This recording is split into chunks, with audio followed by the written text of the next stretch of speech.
Welcome to Our Girl Relationships. We talk about the problems people face in their day to day lives.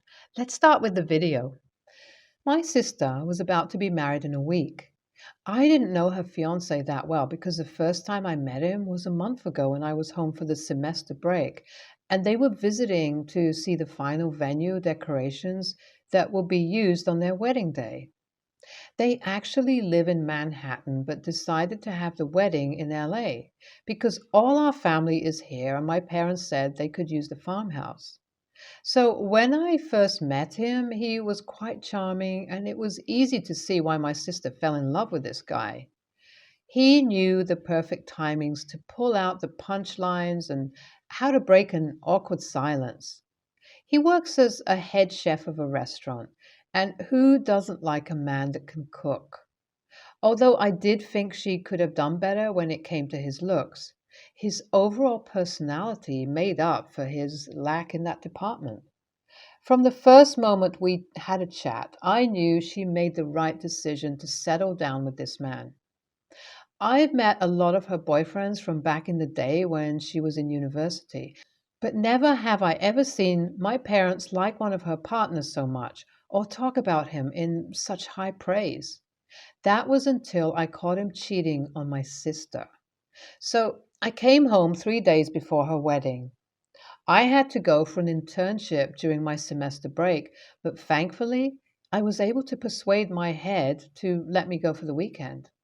Technically, it was just 1 day off, so he let me go. My flight was delayed by a few hours and I arrived around 2 a.m. I thought of calling my dad to pick me up, but decided against it when I found out the flight was delayed. I booked a cab and went home. I was a little worried that I'd have to wake someone up if the spare key wasn't in the same spot as it used to be when I was in high school. But when I checked the overhanging plant, I found it there.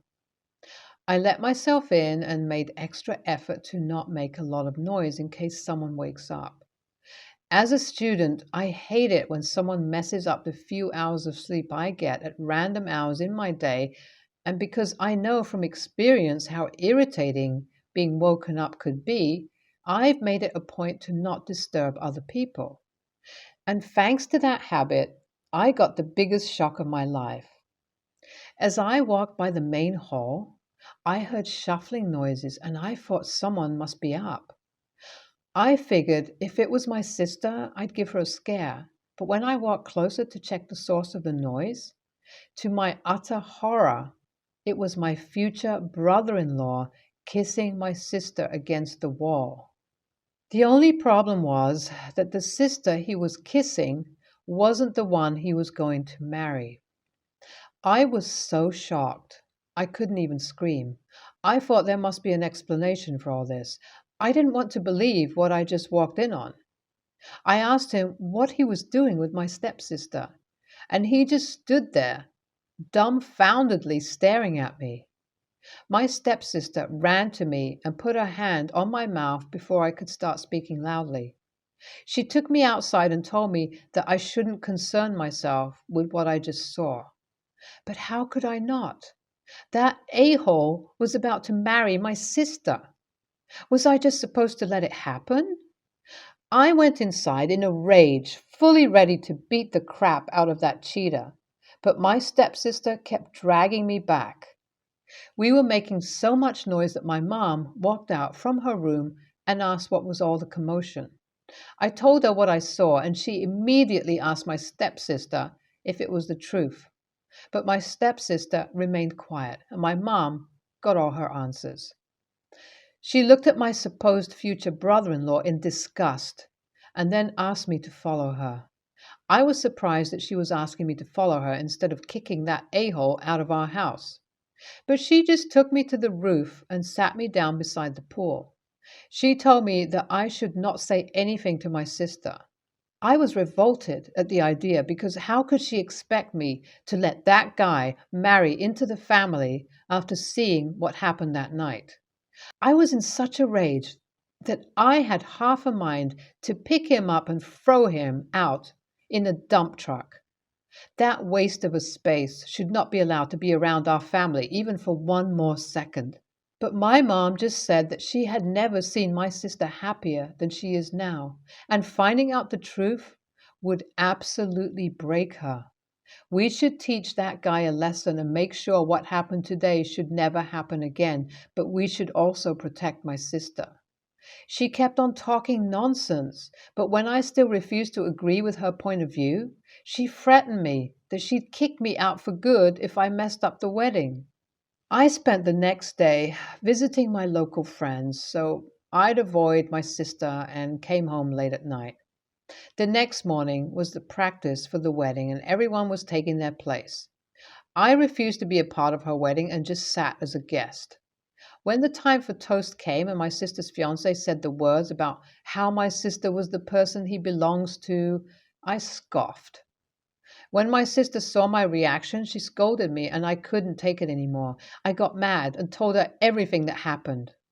I told her about the night I walked in on her supposed lovely groom and our stepsister full on making out. But my sister didn't really believe me. She got mad at me and asked me to stop spouting lies. That pissed me even more, and I told her to just ask mom about it. And seeing how my mom was avoiding eye contact with her, it was pretty clear that I wasn't lying. Finally, my sister asked the man of the hour, the groom, if what I said was true. And all he said was that it was an accident. It happened accidentally and didn't mean anything. Hearing this, my sister threw her bouquet at his face and walked out of the farmhouse. When I came back home, I couldn't find her anywhere. I've been trying to reach her phone, but it's unavailable.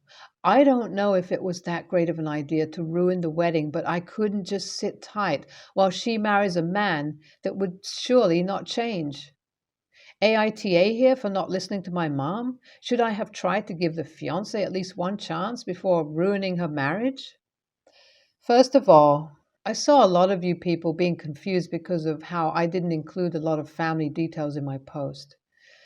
I just thought it was irrelevant to the incident that happened. Actually, my mom is the real mom and my dad is actually the stepdad. The guy cheated on my sister with my stepsister. My mom just didn't want my dad to find out about all of this, so she asked me to keep quiet. She has always been the one to avoid fights, and what I saw last night was almost taboo, so it was sure that a lot of fighting would entail after that. Regardless of that situation, it's almost been 24 hours since my sister left the wedding practice ceremony, and no one was able to contact her. I finally decided to call her friends that I knew of, and one of the bridesmaids told me that my sister was staying with her and she needs alone time to process things, so I should not let anyone know for now. Her ex fiance now also grabbed his stuff from the house and left, probably to stay at a hotel or something. My mom is furious with me for ruining everything, and my dad and stepsister had a huge row, which led to both of them now being shut in their respective rooms. My mom was the one who let all the guests know that there wouldn't be a wedding. I don't know what's going to happen now, but I just hope my sister can get through this. She could do a lot better than that cheater, and she should realize that. It's been 2 months since my original post here. My internship is finished and I've entered the third semester in my university. My sister visited me yesterday and it was the first time I saw her face to face since I left the house soon after her wedding was cancelled. When I saw her, I was quite happy to see that she looked a lot better than the last time I saw her. There were no eye bags under her eyes and she was smiling a lot more. I was afraid she'd end up blaming me for being the reason it all went to hell, but she hugged me so tightly that I knew she wasn't mad. And for the first time, I relaxed. We chatted about our lives and random stuff. None of us brought up what happened that day. I wanted to ask her if she had moved on or not, but seeing how happy she looked, I didn't think it was necessary to ask that question. There was no need to bring up the man who almost ruined her life. About a year and a half ago, I told you guys about how my sister's wedding ended because I caught her fiance cheating on her. I'm very happy and proud to tell you all that my sister has found someone else. I did really think that after the betrayal she must have felt, she might not be able to trust anyone else, but I gave her less credit. This time she asked me to join her for dinner at her place and introduced me to her boyfriend. They've been dating for over 6 months and are nowhere near ready to get married. But the mere fact that my sister thought that I should be the first one to know about him tells me how long we've come. When we were kids, we always used to fight and weren't that close. That's why I thought she would actually blame me for being the one who ruined her wedding. But now, for her to trust me enough to let me meet her boyfriend says a lot about our new bond. I'm really happy, and I just wanted to let all of you who talked with me in DMs and genuinely cared about my situation know how things have turned out. NTA, you're not the a hole here for revealing to your sister what kind of man she was about to swear her whole life to. I absolutely hate guys who can't be loyal, and if he's looking at other women a few days before his wedding, he'll surely have affairs after the wedding. You might just have saved your sister from years of pain and hurt. NTA. Nah, you're not the a hole here, but your mom certainly is one. How could she even ask you to be quiet? Does she not care about her daughter at all? She's the one who's messed up, and I bet it's because it was her daughter who that guy cheated with, although it wasn't clear in the story. I, 31 male, have been engaged to my current fiance, 34 female, for 2 years. We're not rushing into getting married. My fiance has been struggling with debt since she graduated with college. Her parents gave her a loan to help with paying some of the debt. Her biggest issue is that she loves to buy things that aren't necessary. What I didn't know was that she had 3 credit cards that she would use, and they were already maxed out. She works as a registered nurse and uses most of her paycheck to pay off the debt. We decided to go on a vacation and decided to have some fun at a casino. I put in a reasonable amount and ended up winning a large jackpot. The money was enough to put towards some of the bills and mortgage. My fiance kept begging me to use all of the money on her debt, and I told her that I had concerns about her going back into debt. She has been staying quiet and won't talk to me unless it's in regards to the money. When we got back home, we invited her parents over for dinner and she told them how much I won. Her parents were so happy and relieved, and her mother asked if I was going to use the money on her debt. I explained to them that I was going to use the money towards the bills, mortgage, and paying off some of my car loan. I do love my fiance, but I don't trust her with the money. I did deposit the money into my bank account. She did trash our entire room trying to find the money. Her family thinks that since I'm going to be her husband, that all my money should be hers. I feel that because I have my concerns about her going right back into debt, that I do not trust her with this large amount of money. AITA for not giving my fiance any of the winnings to pay off her debt? If you can't trust your partner with money, this is a fix it before the wedding issue. Don't get married until she's solvent and stays that way for a while, or you'll be funding her bad habits. It's rather disturbing that her response to you not sharing the money is to try to steal it from you. That's such a high level of disrespect for you, and her desire to just steamroller over your decision to use most of it to benefit you both, rather than just her, is disquieting. NTA. NTA. Get away from this freeloader. If you pay off her debt, she will get back into debt and cycle will start again. She has money issues, so you need to take that into account. If you think it is bad, she will use the money up for the wedding, and if there is more, she'll go through it in a short time. Run for the hills.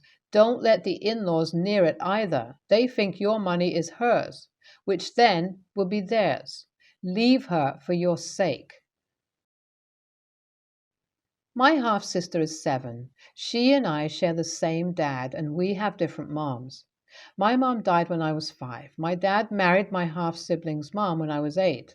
They have 4 kids together, ages 7, 5, 3, and 1. I have more family than they do. My mom came from a large family and had a lot of siblings, cousins, etc., as well as parents and grandparents who outlived her. So I have benefited from that. My dad came from a family who are in and out of jail, and he cut them out years ago. His wife is an orphan who was an only child and hasn't got a good relationship with her extended family. So my half siblings have no extended family. It has been a point of contention between me and my dad, me and his wife, my dad and my extended family, my dad's wife, and my extended family. Dad thinks they should have expanded the family with my half siblings. He believes they owed them a family. His wife believes the same. They do not. Neither do I. The bad blood existed even before my half siblings were born. Before she died, Mom left her parents and her sister in charge of certain things she wanted me to have, and not my dad. Apparently, she told him that getting sick so young and knowing that she would leave me when I was so little made her realize how anything could happen, and while she trusted him, if he remarried, she didn't want his future spouse left in charge of her keepsakes. She did not want some random woman in the future holding on to items she treasured and wanted me to have. My dad was so unhappy about it, and conflict arose there. I think all of this has contributed to my dad and his wife setting my half siblings up with the expectation that my extended family would be theirs and that they should be coming to stuff like birthday parties and sending them gifts and taking them out for day trips like they do with me. Dad told her he told my grandparents about her birthday party, and so she waited for them to show up, and when they didn't, she was upset. She had friends there and friends of the family, but not much in the way of family. She got upset and asked me why they didn't come. I had already voiced to my dad that he was being cruel, and I told his wife just as much. They said it was my grandparents who were being cruel, so I decided to tell her that she was not related to my extended family. I explained to her that they didn't come because they're not friends of her parents and they're not part of her or their family. I explained how they are my family because of my mom and how that worked. She looked so surprised to realize it didn't make them her family too, and hurt, because she realized she was lied to about having lots of family. My dad and his wife were so pissed at me for talking to her about it. They said at 17 I should have been more sensible to know it wasn't my place and was cruel to leave her with. AITA? NTA. They are being cruel to her by setting up this family dynamic while telling her the truth hurt her feelings in the moment. It was a more loving thing to do. If you want to comfort your sister, tell her that while your extended family may be different, that you'll always be her family and that you and her parents love her and that she'll always have family around her even if they look a little different than yours. Tell her that love isn't measured in numbers of people giving it, but by the quality of love given. And as for your dad, while I understand that he's hurt that he wasn't kept in the fold after your mom's death, it sounds like his bitterness about it is leaking into what he's telling your sister. She's only 7 and shouldn't be used as a guilt pawn. He needs to work on building community and friendships that can replace bio family if he cares that badly about a network for her. But it sounds like he doesn't actually care about her having a family. He just cares about his hurt ego. NTA, you told her the truth, in love. My niece died unexpectedly when her kids were 3, 5, and 7. Her husband had another child about 5 years later. There is a definite difference in how he and his family treats my niece's kids versus the baby. Suffice to say, the baby wormed her way into our hearts because of her relationship to my niece's kids, but that didn't change the dynamics of a somewhat contentious relationship between our family and her parents. And they have had to be reminded several times that our relationship with the baby is via my niece's children, not independent of it. So if they aren't included, we won't be there. I can only imagine the issue if my niece only had one child and we were expected to envelop three more. NTA, this child was being set up by her own parents to feel hurt on her birthday. They are sick in the head. My grandparents have happily emotionally adopted their kids' stepchildren, any half siblings their grandchildren have, grandchildren's friends, but they have never had to be asked to do it or bullied about it. It's something they want to do, and they are considerate about how they do it too. They don't step on toes. With your mother's loss, you and your grandparents have been through a lot. I'm glad you still have each other.